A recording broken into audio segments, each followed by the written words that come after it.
ভারত বনাম অস্ট্রেলিয়ার দ্বিতীয় টি-20 ম্যাচ ভারত হেরে গেল, অস্ট্রেলিয়া জিতে গেল। এবং শুধু জিতে গেল বললে আসলে কিভাবে জিতলো সেটা ভালোভাবে বোঝা যায় না। অস্ট্রেলিয়া বড় জয় পেয়েছে ভারতের বিপক্ষে। ভারতের টপ অর্ডার যেভাবে ব্যর্থ হয়েছে আজকে, আসলে এই পরাজয়টা ভারতের হবারই ছিল। ভারতের ইনিংস দেখার পরে ম্যাক্সিমাম মানুষ হয়তো ধারণা করে ফেলেছে যে আজকের এই ম্যাচে ভারত আর কামব্যাক করতে পারবে না। যে ব্যাটিংটা করলো ভারত, সেইখানে আসলে জয়টা ভারতের আজকে মানাই না। একেবারে আমি যদি বলবো অস্ট্রেলিয়ার কাছে অসহায় আত্মসমর্পণ করেছে ভারতের টপ অর্ডার। কিভাবে কি হলো আলোচনা করব, তবে তার আগে বলে নিতে চাই, আপনি যদি সাদাকে সাদা কালোকে কালো বলতে শুনতে অপছন্দ করে থাকেন, তাহলে ভাই ভিডিওটা কিংবা এই চ্যানেলটা আপনার জন্য না। আপনি চলে যেতে পারেন। সাবস্ক্রাইব করার তো একেবারেই প্রয়োজন নাই। সাবস্ক্রাইব করা থাকলে আমাকে আনসাবস্ক্রাইব করে দিয়ে চলে যেতে পারেন। তারপরে কমেন্ট বক্সে এসে বাজে মন্তব্য, অপ্রাসঙ্গিক মন্তব্য করা থেকে নিজেকে বিরত রাখেন। সাদাকে সাদা কালোকে কালো বলিব, সাদাকে কালো কালোকে সাদা বলিতে পারিব না। আর আইসক্রিম ব্যতীত কারো পা চাটিতে পারিব না। Hello viewers, it's me Roni bro, welcome to another new video. কথা বলছিলাম ভারত বনাম অস্ট্রেলিয়ার সেকেন্ড টি-20 ম্যাচ নিয়ে, যা কিছুক্ষণ আগেই শেষ হলো। প্রথম টি-20তে বৃষ্টি বিঘ্নতার কারণে ওই ম্যাচটা পরিত্যক্ত হয়, খেলা সমাপ্ত হয় নাই। কিন্তু দ্বিতীয় টি-20তে খেলা কিন্তু সমাপ্ত হয়েছে এবং ভারত খুবই বাজেভাবে হেরে গেছে। বড় জয় পেয়েছে অস্ট্রেলিয়া। কেন আসলে ভারতের এমন পরাজয়? প্রথমত হচ্ছে ভারতের যে টপ অর্ডারের ব্যর্থতার কারণ হচ্ছে মূলত। এবং সেকেন্ড কারণ যদি আপনি খোঁজেন, তাহলে অস্ট্রেলিয়ার মাটিতে অস্ট্রেলিয়ার হোম অ্যাডভান্টেজ ছিল। তাদের বোলাররা খুবই ভালো লাইন লেন্থ বজায় রেখে বল করেছে। শুরু থেকে যদি বলি, শুভমন গিল শুরুতেই নড়বড়ে ছিল। যারা আমার ইউটিউব চ্যানেলে আছেন তারা হয়তো আমার পুরো লাইভটা দেখেছেন। আমি পুরো খেলাটাই কিন্তু লাইভে ছিলাম।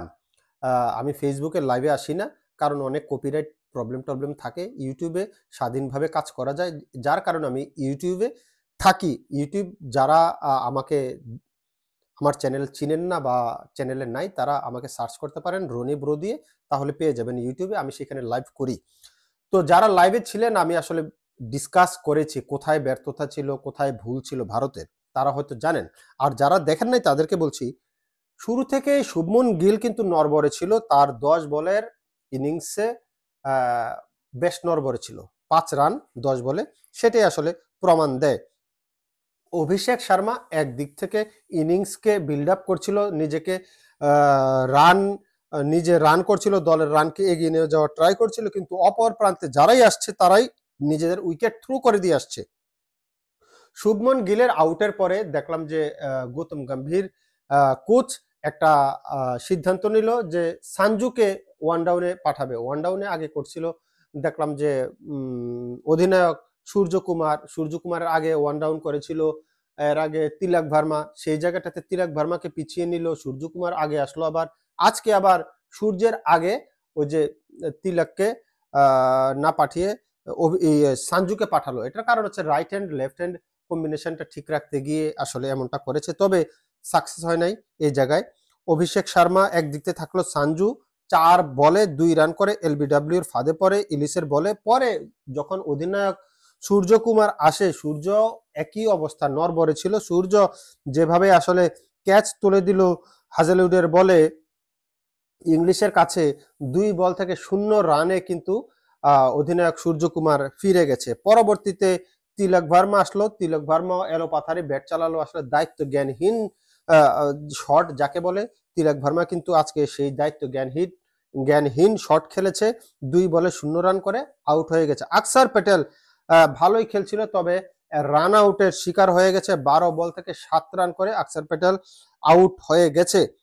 তারপরে যদি বলি আমি অক্ষর প্যাটেলের পরেও শিবম দুবেকে ক্রিজে আমরা দেখিনি, কারণ right hand left hand combination সাজাতে ব্যস্ত ছিল গৌতম গম্ভীর। সেখানে হর্ষিত রানাকে তিনি নামিয়েছেন। হর্ষিত রানা ভালোই খেলেছে, 33 বল থেকে 35 রান করে আউট হয়েছেন। 3বারের জন্য স্থলপথ ব্যবহার করেছেন, 1বারের জন্য সে বিমান যোগে বল পাঠিয়েছেন সীমানার বাইরে। পরবর্তীতে শিবম দুবে আসে, প্রথম বলে 4 রান পেল, দ্বিতীয় বলে কিপারের কাছে ক্যাচ তুলে দেয় শিবম দুবে, 2 বলে 4 রান করে তার ইনিংসটা শেষ হয়। কুলদীপ যখন তার সাথে জুটি বাঁধে অভিষেকের সাথে, তখন আসলে আর 3 ওভার বাকি থাকে। আমি ভেবেছিলাম যে 3 ওভারের ভিতরে 18 বলটাই আসলে অভিষেক শর্মা খেলবে, কিন্তু অভিষেক শর্মা 17 নম্বরের প্রথম ওভারে 1 রান নেওয়ার ফলে কুলদীপ স্ট্রাইকে চলে আসে, পরপর 3টা বল ডট দেয়, তারপরের বলে আসলে ক্যাচ তুলে দেয় এবং পরবর্তীতে অভিষেক শর্মা আর টিকতে পারে নাই। স্ট্রাইকে যখন ছিল তাকে অফ স্টাম্পের বাইরে তাকে বিট করার ট্রাই করছিল ইউয়ার্কার লেন্থের, ওয়াইড ইউয়ার্কার লেন্থের, কিন্তু পরপর 2টা বল ওয়াইড ইউয়ার্কার লেন্থের করার পরে 3 নম্বর বলটা বোলার ইলিশ কিন্তু আপনার ইউয়ার্কের লেন্থে স্টাম্প বরাবর দিয়েছে, যার কারণে আসলে পায়ে লাগাতে অভিষেক শর্মা সেখানে এলবিডব্লিউ শিকার হয়ে যায়। দল নিজের ব্যক্তিগত রান আপনার অভিষেক শর্মা যেটা করেছে 68 রান 37 বলে 68 রান করে আপনার আউট হয়ে যায় সেখানে অভিষেক শর্মা। তারপরে যদি আমি বলি আসলে 2 অঙ্কের কোঠায় হর্ষিত রানা 35 রান, অভিষেক শর্মার 68 রান ছাড়া আসলে আর কেউ 2 অঙ্কের কোঠায় পৌঁছাতেই পারে নাই। আসলে টিম ইন্ডিয়া ব্যাটিং অর্ডারে যেভাবে ব্যর্থ হয়েছে, বিশেষ করে টপ অর্ডারে মাত্র 125 রান সংগ্রহ করতে পেরেছে, ম্যাচটা আসলে তখনই শেষ হয়ে গেছে। যারা খেলাটা দেখছিলেন তারা ধরেই নিয়েছেন যে টিম ইন্ডিয়া এই ম্যাচে আসলে আর ফিরতে পারবে না। আসলে ঠিক তেমনটাই হলো। ব্যাটিং এ নেমে অস্ট্রেলিয়ার ব্যাটসম্যানরা যেভাবে ব্যাট চালিয়েছে প্রথম থেকে, আপনার মিশেল মার্শ 26 বলে 46 রান করেছে, 2টা 4 4টা 6-এর মার বিশাল। তারপরে ট্রাভিস হেড 15 বল থেকে 28 রান, 3টা 4 1টা ছক্কা। তারপর জশ ইংলিশ 20 বলে 20, টিম ডেভিড রান করতে পারে নাই। তারপরেও মিশেল ওয়েন 10 বল থেকে 14 রান। খেলায় আসলে টিম ইন্ডিয়া ছিলই না।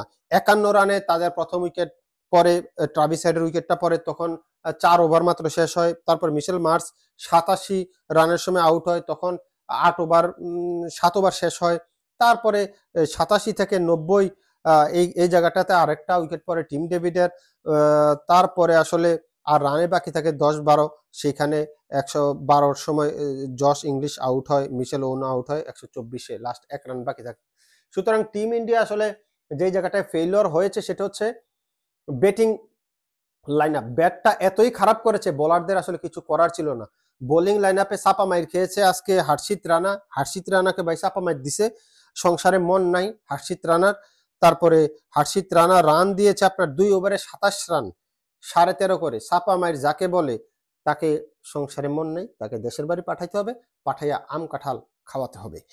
তারপর জাসপ্রীত বুমরা 4 ওভার শেষে 26 রান দিয়ে 2 উইকেট পেয়েছে, ওই যে লাস্ট 2 বলে 2টা উইকেট পেল, হ্যাট্রিকের সুযোগ সৃষ্টি করেছিল। বরুণ চক্রবর্তী 4 ওভারে 23 রান দিয়ে 2 উইকেট, যথেষ্ট ভালো বল করেছে বরুণ চক্রবর্তী। কিন্তু কুলদীপ আজকে ভালো বল করতে পারেনি, প্রথম ওভারে 20 রান দিয়েছে, যদিও একটি উইকেট পেয়েছিল ওই ওভারে। শেষে 3 ওভার 2 বল শেষে 45 রান দিয়ে 2 উইকেট। চাপা মাইর যাকে বলে কুলদীপকে দিয়েছে চাপা মাইর। ওই প্রথম ওভারে 20 রান, 2টা 4 2টা 6 ছক্কা। যেই শর্ট পিচে বল দিয়েছে আসলে ব্যাটসম্যান দেখে শুনে রুম বানিয়ে জায়গা করে খেলতে পেরেছে। সবচাইতে বড় কথা হচ্ছে স্কোরটাই কম হয়ে গেছে। টিম ইন্ডিয়ার যে রানটা, সেই রানটা এই পিচে 180 হওয়ার কথা, সেই জায়গায় 125 রান। তো এই জায়গাটাতেই টিম ইন্ডিয়া আসলে হেরে গেছে। বোলারদের আসলে দোষ দিয়ে লাভ নেই, বোলাররা ফাইট করার মতো পুঁজিয়ে পায় নাই, যার কারণে আসলে ফাইটও করতে পারে নাই। বোলারদের আসলে দোষ দিয়ে কোনো লাভ নেই। অবশেষে অস্ট্রেলিয়া জয়ের বন্দরে পৌঁছে যায়। তারা 40 বল বাকি থাকতে 4 উইকেটের জয় তুলে নিয়ে এই পর্যন্ত 2 না, ওইটা তো ড্র হয়েছিল, 2-1 এগিয়ে আছে। একটা তো হয়েছিল, পরিত্যক্ত হয়েছিল। দেখা যাক, শুভকামনা রইল পরবর্তী ম্যাচের জন্য, টিম ইন্ডিয়ার জন্য। দেখা যাক কি হয়। থ্যাংক ইউ সবাইকে।